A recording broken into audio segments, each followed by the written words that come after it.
mengenai hukum membaca Al-Quran bagi urang inang yang haid ataupun katanya yang berjunub dalam mazhab Syafi'inya na 7 pembahasan.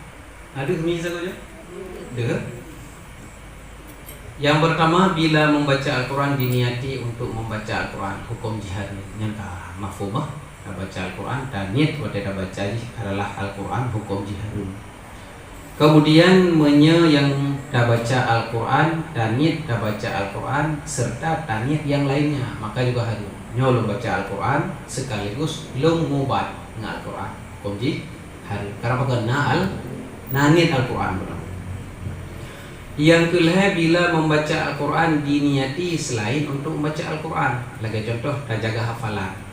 Kita duduk, kita nak hafal Al-Quran, ada hafal ayat-ayat pendek contoh je. Lalu buat dah duduk dah baca, dan niat pura dah bacanya, long ulangi hafalan yang kena. Sekalipun yang dah bacanya adalah Al-Quran, tapi kan niat Al-Quran maka dibolehkan.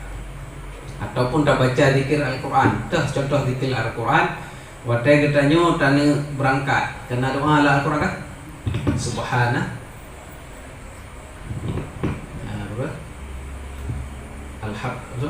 Alhamdulillahilladzi majriha wa bismillahi ya. Majriha wa mursaha kan? Dan berbagai doa-doa yang lain yang memandung zikir yang di dalam Al-Quran sekalipun dalam Al-Quran dan kentanit untuk baca Al-Quran maka dibolehkan menancik kisah-kisah yang dalam Al-Quran atau mau'izah. Wa basyirus sabirin. Nah, tak urun tengah musibah dah baca katanya. Kondisi katanya mujunub atau kondisi katanya tengah menghadap. Peradakan wa basyirus sabirin ataupun innama yuwaffas sabiruna ajrahum bighairi hisab. Hanya saja orang yang sabarnya memberi pahala Allah tanpa batasan. Bacanya supaya orang lain nak sekalipun tak kutip Al-Quran tapi karena kendani Al-Quran hana hukum. Kemudian hukum-hukum menancik maka dibolehkan. Yang keempat, bila membaca Al-Quran karena kelepasan bicara juga dibolehkan. Makna dua roh dah kentua misuk lidah katanya roh dah baca Al-Quran. Kondisi kitanya menjunub atau berhadas besar haid dan sebagainya dibolehkan.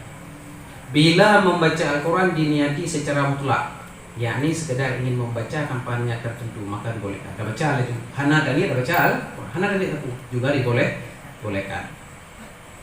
Yang keenam, bila membaca Al-Quran diniati secara mutlak atau niat selain Al-Quran, namun yang dibaca adalah susunan kalimat khas Al-Quran atau satu surat panjang atau keseluruhan Al-Quran maka khilaf. Misalnya kita yang dah bacanya hana dan niat hana dan niat ke Al-Quran, hana dan niat ke Al-Quran.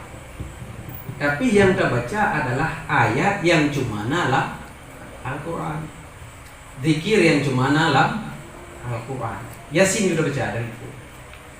Sekalipun Yasin kan hana buat zikir-zikir lain yang cuma dalam Al-Quran. Tapi karena taniat gunakan Al-Quran, yang terjadi perbedaan pendapat ulama. Nepegah Imam Nawawi, Imam Ramli, Ibnu Hajar dibolehkan jilid.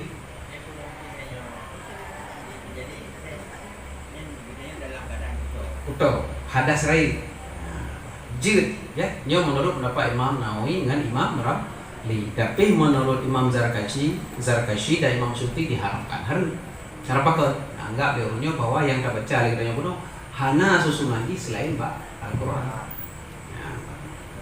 Cuma hana dalam tulisan lain, buat zikir-zikir lain. Subhanallah, subhanallah, dalam Al-Quran, buat zikir yang kama'ruf bagainya. Nyan, pada dah baca subhanallah hana dan Al-Quran. Berarti hana khilafiyah, mandung juga. Sepakat ulama, juga. Karena bukan kendanit Al-Quran. Lagi bismillah, bismillah nala Al-Quran kan? Innahu min Sulaiman wa innahu Bismillahirrahmanirrahim. Kita baca dulu ni. Bismillahirrahmanirrahim. Kanit kita baca bismillahnya, kanit nyo bagian Al-Quran baca. Kita nyo menghadap, he dan sebagainya. Subjek harum, harum. Karena bukan kanit Al-Quran. Kita baca bismillah hana kanit Al-Quran. Jid anak masalah.